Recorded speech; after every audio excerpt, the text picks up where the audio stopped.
আমরা দেখতে পাচ্ছি যে ওর গায়ে অসংখ্য দাগ এবং বড় একটা অংশ কেমন ফুলে আছে এবং অন্যরকম হয়ে গেছে। ছিল এখন দিনে দিন ফুলতাছে, বড় হইতাছে। সুপ্রিয় দর্শক, আসসালামু আলাইকুম। মহান রব্বুল আলামিন আল্লাহ সুবহানাহু তাআলা আমাদের যাদেরকে সুস্থ রেখেছেন, আসুন আমরা শুরুতেই তার আল্লাহর কাছে শুকরিয়া আদায় করি। কারণ আমি আপনাদেরকে এখন যে নিউজটা শেয়ার করব সেটা খুবই হৃদয় বিদারক একটি ঘটনা। গত পরশুদিন এটিএন বাংলা নিউজের আলী আসগর ভাই একটি নিউজ করেছে নেত্রকোনায় গিয়ে 4 বছরের একটি মেয়ে শিশু যে একটি বিরল রোগে আক্রান্ত। আপনারা দেখুন আসলে রোগটা কতটা বিরল, দেখলেই মায়া লাগে, কষ্ট লাগে। আমরা অনেকেই সুস্থ থাকার পরেও আমাদের অনেক চাহিদা থাকে, অনেক স্বপ্ন থাকে, অনেক ইচ্ছা থাকে, যার জন্য আমরা আফসোস করি এবং উপরওয়ালাকে দোষারোপ করি। কিন্তু আমরা কখনো এটা চিন্তা করি না যে তিনি তো আমাদেরকে সুস্থ রেখেছেন। আর পৃথিবীতে কত অসুস্থ মানুষ রয়েছে যারা কত কষ্টে রয়েছে, যারা পৃথিবীতে কিছুই চায় না, শুধু একটু সুস্থভাবে বাঁচতে চায়। এই শিশু কন্যাটি মরিয়ম, সে কান্না করে, তার মায়ের কাছে বলে, আমাকে কেন এত কষ্ট পেতে হচ্ছে, আমার চামড়াগুলোকে ছাড়িয়ে দাও, আমাকে সুস্থ করে দাও। তাহলে তার কথা একবার চিন্তা করে দেখুন, আর আমাদের কথা একবার চিন্তা করে দেখুন।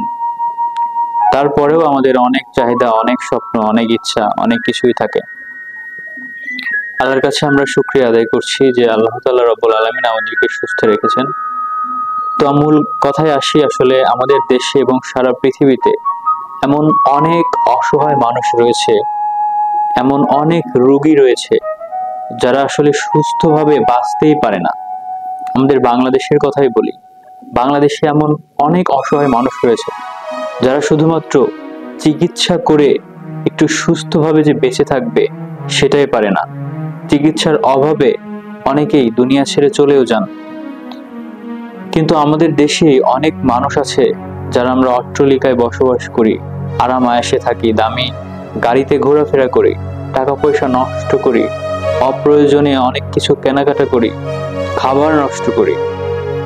কিন্তু আমাদের দেশেরই আমাদের ভাই বোন, আমাদের অনেক বয়োজ্যেষ্ঠ মানুষ আছে যারা সুচিকিৎসা পায় না। একটা দেয় আসছি কিন্তু নাই আমার না ছোটো বাচ্চা দুই একটা কিছু হয়ে যা, তখন তোমার আরে বাচ্চাটা ছোটো থেকে আমার কুলো সবসময় মানুষের সাথে এত মিলামিশা করে না। আমি সবসময় কুলো আর মা কুলো সবসময় আমি দুই বাচ্চার একটা কিছু হয়ে যা, তা আমি এই কামাই রোজা কাল লেগে করতেছি ভোলা বানিয়ে লেগে, বুঝলেন? তা ভাই আমি দেই আমার বাচ্চাটার জন্য আমি চিকিৎসা চাই। বিনা চিকিৎসায় তারা মৃত্যুবরণও করে থাকে। তো আমরা আসলে মানবিক কবে হব? এই দুনিয়াটা তো ছোট্ট একটা দুনিয়া, অল্প সময়ের একটা দুনিয়া। আমাদের জীবনের কি 1 মিনিটের 1 সেকেন্ডের ভরসা আছে?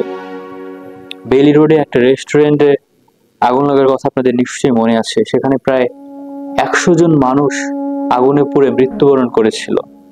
তারা প্রায় সবাই ভালো ব্যাকগ্রাউন্ড ফ্যামিলির ছিল, একটু হলেও তারা ধনী পরিবারের ছিল। তো আসলে আমরা কে, কখন, কোথায়, কিভাবে মারা যাবো এটা আমরা কেউ জানি না। তাহলে পৃথিবীতে আমাদের এত চাহিদা, এত স্বপ্ন, এত বিলাসিতা কেন থাকবে? আমাদের তো আসলে মানবিক হওয়া উচিত। যে মানুষগুলো বিপদে আছে তাদের পাশে থাকা উচিত, তাদের সহযোগিতা করা উচিত। এই যে এই শিশু মরিয়ম, তার বাবা মা অতি দরিদ্র, বাবা দিনমজুর। তার চিকিৎসা করাতে করাতে তারা প্রায় নিঃস্ব। তাদের এখন সংসার চলে না, ঠিক মতো খেতে পারে না, চিকিৎসা তো দূরে থাক। এখন যদি এই শিশুটির পাশে আমাদের উপদেষ্টা পরিষদ বা উচ্চবিত্ত যে মানুষগুলো রয়েছে তারা যদি না দাঁড়ায়, তাহলে এই শিশুটির বা তার পরিবারের ভবিষ্যৎ কি? একটা শিশু দরিদ্র হোক, অসুস্থ হোক, দেখতে কুৎসিত হোক, খারাপ হোক, যেমনই হোক, তার বাবা মায়ের কাছে সে অতি আদরে রাজকন্যা, রাজকুমার। তাই তার বাবা মা কখনোই চাইবে না তাদের শিশুটা, তাদের কন্যাটা এরকম আরোগ্য অবস্থায় থাক আর কষ্ট পাক। আসলে আমাদের যাদের এ ধরনের মানুষকে সহযোগিতা করার সামর্থ্য নেই, আমরা মন থেকে দিল থেকে আল্লাহর কাছে তাদের জন্য দোয়া করব, আল্লাহ তাআলা রব্বুল আলামিন যেন কোনো একভাবে তাদেরকে সুস্থতা দান করেন। এবং যাদের সামর্থ্য রয়েছে আমরা এ ধরনের মানুষকে সহযোগিতা করব, সুস্থ করে তুলব ইনশাল্লাহ। এবং আমরা চেষ্টা করব এই বিষয়গুলো নিয়ে ভাববো, প্রয়োজনে কাজ করব, কিভাবে সারা দেশের এ ধরনের অসহায় মানুষের পাশে থাকা যায়, যারা চিকিৎসা করাতে পারে না কিভাবে তাদের চিকিৎসার ব্যবস্থা করা যায়। আমরা সে বিষয়ে অবশ্যই কাজ করব, সবসময় সবার পাশে থাকব, মানবিক হব। এই শিশুটির বিকাশ number ATN Bangla news channel দিয়ে রাখছে। আপনারা যদি কেউ ভিডিওটি দেখে থাকেন, সহযোগিতা করতে চান, তাহলে বিকাশ নাম্বারের মাধ্যমে তাদেরকে সহযোগিতা করতে পারেন, অথবা এটা শেয়ার করে অন্য কাউকে জানিয়ে দিতে পারেন যদি তারা কেউ সহযোগিতা করতে পারে। সবাই ভালো থাকবেন, সবার জন্য দোয়া করবেন। আল্লাহ হাফেজ।